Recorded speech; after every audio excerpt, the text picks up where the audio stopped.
Look at the name on your bank card. It is almost certainly older than the house you live in, older than the town you grew up in, and in many cases older than the country you call home.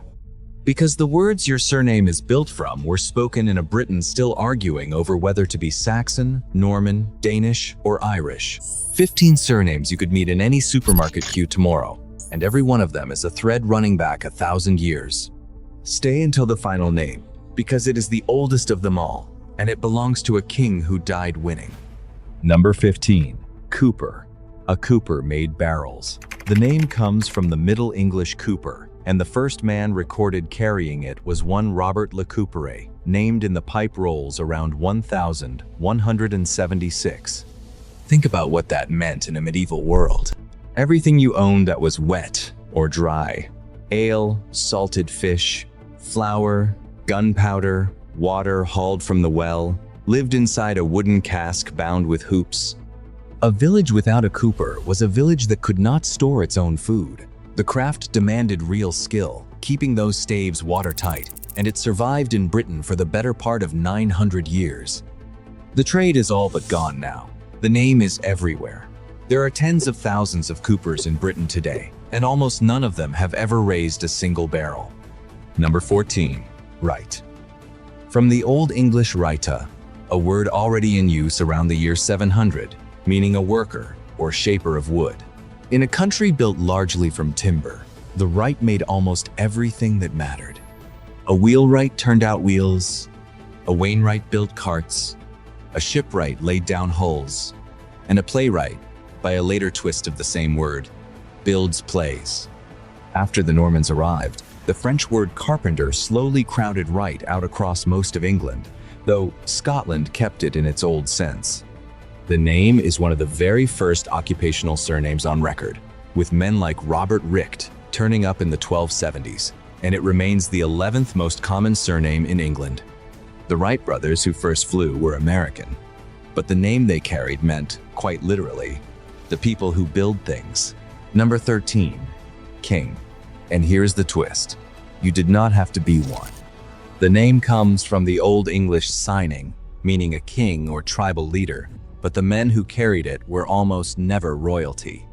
The earliest on record, a man called Aylwine King, appears around 1050, before the Normans even landed.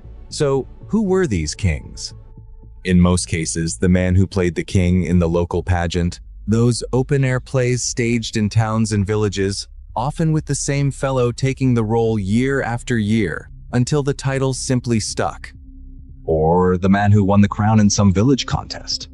Or, less kindly, the one whose swagger struck his neighbors as a little too grand for his station.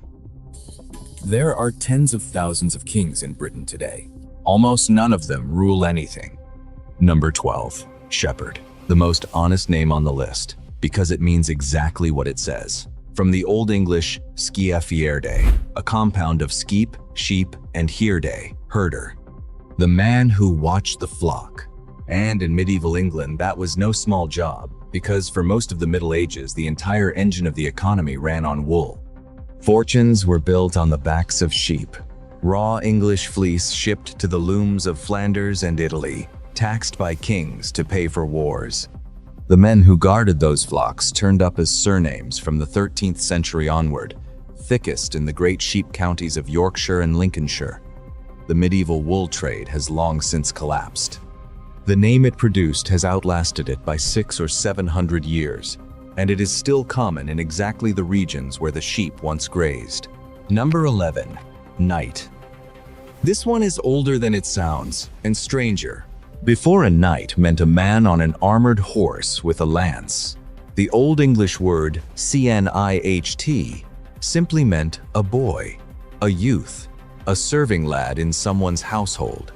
That was its whole meaning for centuries.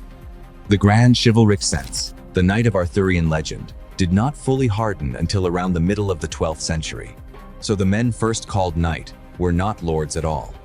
Most were servants in a knight's household, or perhaps the fellow who played the knight in a village pageant, or someone who won the title in a contest of skill. The name turns up early. Men like Walter Lenit, around the year 1200. Every knight on a school register today is carrying a word that meant errand boy, long before it meant Sir Lancelot. Number 10. Walsh. This is the name that tells you, just from the sound of it, that the family came from somewhere else. Walsh and its cousin Welsh both trace to the Old English wella, meaning a foreigner, or more pointedly, a Briton. Here is the sting in it. The Anglo-Saxons used that word for the island's own original Celtic-speaking inhabitants, the people who had been there for thousands of years before the Saxons ever arrived. By the time they handed out the label, they had been in Britain a few centuries and had decided that you, the native, were the outsider. The name turns up in records like the Wiltshire Rolls of 1273, with a Henry le Wallace. Carried into Ireland by Welsh settlers after the Norman invasion, it became Brethnock, and today Walsh is the fourth most common surname in all of Ireland. Number 9. Stewart.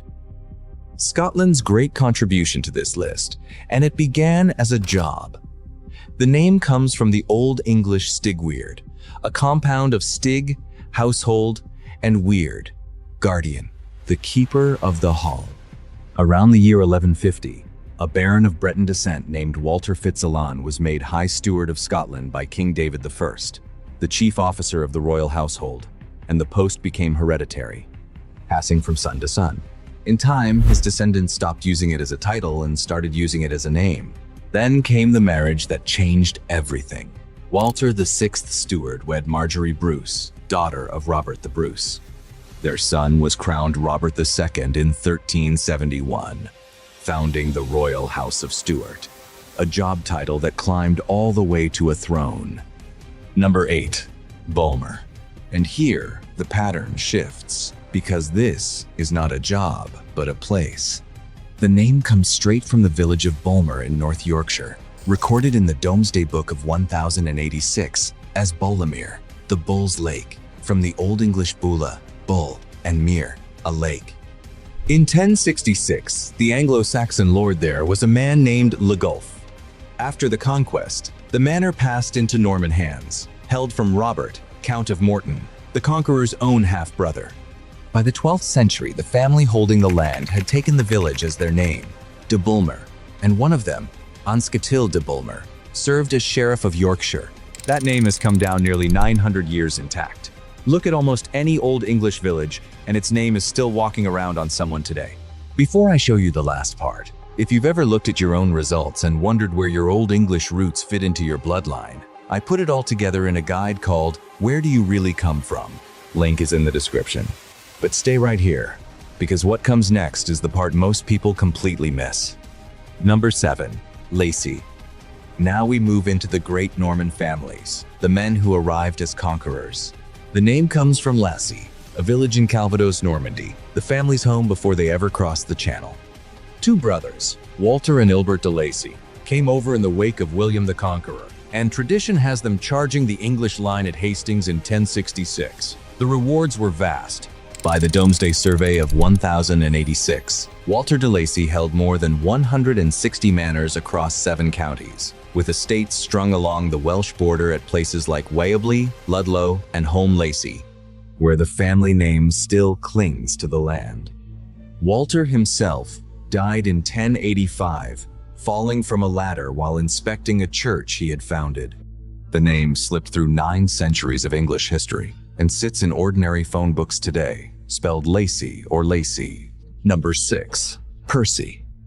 Another Norman name, taken from Percy, a fief in Normandy. William de Percy, nicknamed Oxgurnans, with the whiskers, crossed to England around 1067, just after the conquest. And by the Domesday Survey of 1086, he held well over 100 manors across Yorkshire and Lincolnshire. The family rose to become Earls of Northumberland, the great dynasty of the North, holders of Alnwick Castle, and a perpetual thorn in the side of England's kings. Their private wars drive half of Shakespeare's history plays. Harry Hotspur, the fiery Henry Percy, is killed at Shrewsbury in 1403 and lives on in Henry IV. The family carried on, and they still hold Alnwick today. The line, traced through both blood and an 18th century marriage that brought the name back, runs all the way to that same bewhiskered Norman who landed 9.5 centuries ago. Number 5. Beaumont. The name is as lovely as its meaning.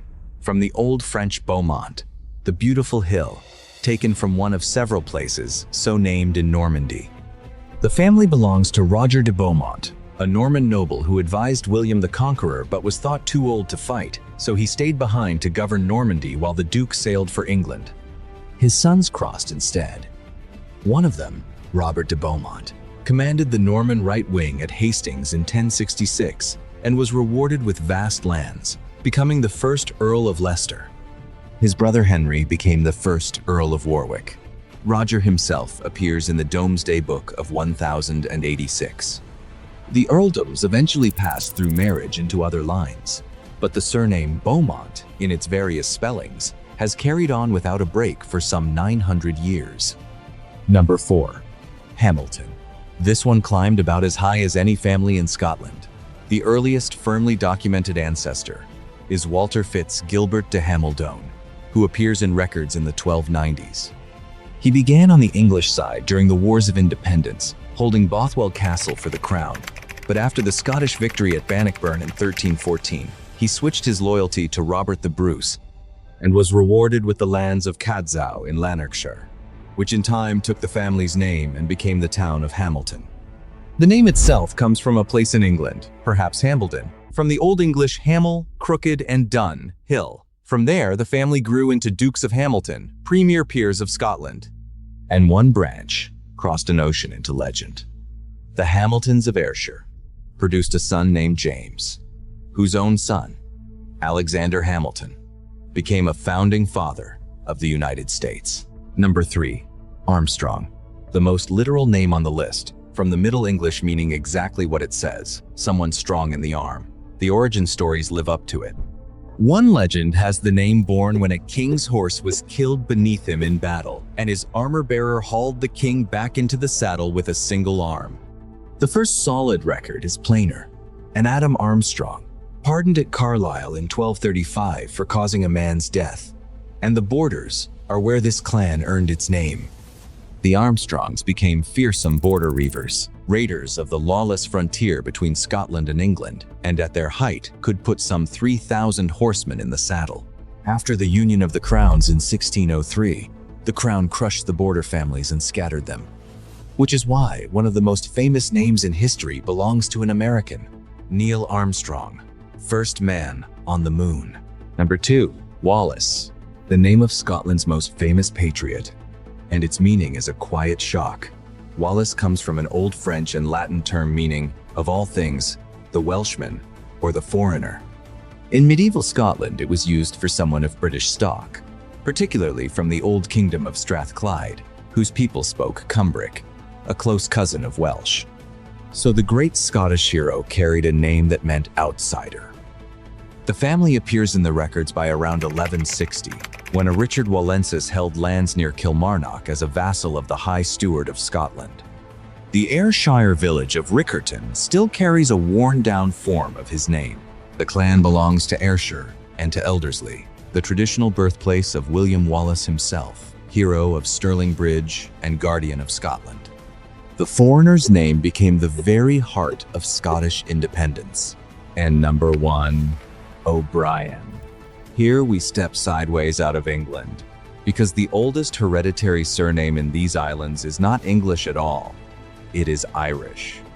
In the year 1014, on Good Friday, an army led by the High King of Ireland defeated a coalition of Viking and Leinster forces at the Battle of Clontarf, just outside what is now Dublin.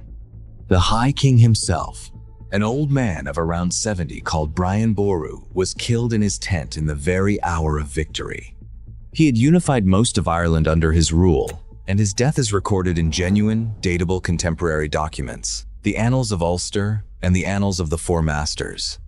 Brian's descendants took the name Ua Briain, grandson of Brian, as a hereditary surname, and it has come down 1,000 years unbroken, older than the Domesday Book, older than the Norman conquest itself.